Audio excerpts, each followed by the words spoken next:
Class.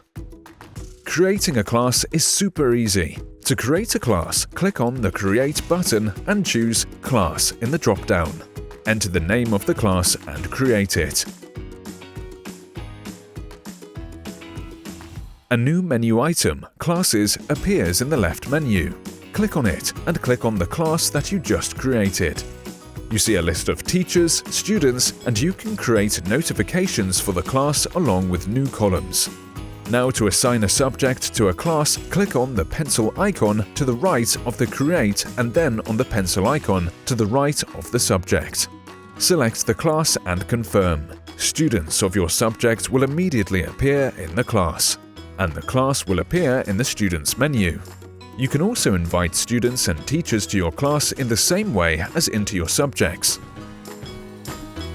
eStudyFM is loaded with benefits.